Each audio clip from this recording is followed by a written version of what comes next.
Released in 1973, this isn't just an album, it's a sonic odyssey. Okay? A 42-minute exploration of time, greed, madness, and the human condition, all wrapped in one of the most immersive listening experiences ever created. It wasn't just a commercial success, it was a phenomenon. Over 45 million copies were sold, and it still sits comfortably on most of the greatest albums of all times lists. Okay? But why? What makes The Dark Side of the Moon so timeless? Let's take that journey track by track. Let's go. From the very first track, Speak to Me, you're pulled into a world of sound. It's a collage of chaos, laughter, screams, cash registers, spoken word snippets, all basically foreshadowing. It's unsettling yet magnetic. Richard Wright's keyboards are warm and dreamlike, while David Gilmour's guitar is ethereal. Roger Waters' bass line is subtle but brooding, and Nick Mason's drumming holds it together with somewhat of a delicate passion. Breathe tells us to take life slow and enjoy the moment because time is fleeting, and oh, how the next track proves that. And speaking of time, oh, bro, what a track! Okay, those chiming clocks, the booming drum intro, the lyrics that make you question every moment you've wasted, and it's existential dread wrapped in progressive rock perfection. Basically, it's an anthem of regret, not realization, and the inevitable march towards the end. Guys, it's blissful, kinda.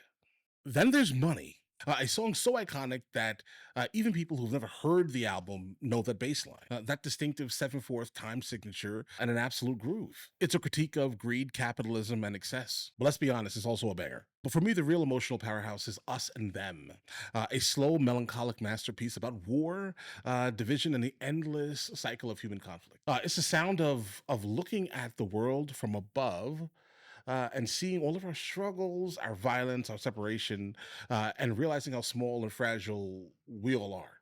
Like, so, Wright's piano work here, though, stunning. Just stunning completely. And the saxophone solo, absolutely soul crushing. And then, like a dream sequence, where we drift into any color you like. This instrumental jam is psychedelic euphoria. A moment where the album just basically lets you breathe before throwing you into its final revelation. Brain Damage pulls us back into the madness. Waters' lyrics, inspired by former bandmate Sid Barrett's tragic descent into mental illness, it's haunting, guys, completely. The Lunatic is on the grave. It's a song about losing touch with reality. The Lunatic on the grave, like it's solid, bro. It's solid commentary. Amazing commentary, actually, I guess. One of my favorites on the album. And obviously it builds towards the grand finale. And then we reach Eclipse, the crescendo. Dark Side of the Moon isn't just an album. It's an experience. It's a piece of art that doesn't just ask you to listen, but to feel, to think, to question. It's an album that takes you apart and puts you back together within 42 minutes. And that's why, after all these decades, it still holds up. It still matters. And it will continue as long as there are ears to hear it, guys. Um, like experiencing this, I didn't really know what we were going to be encountering here.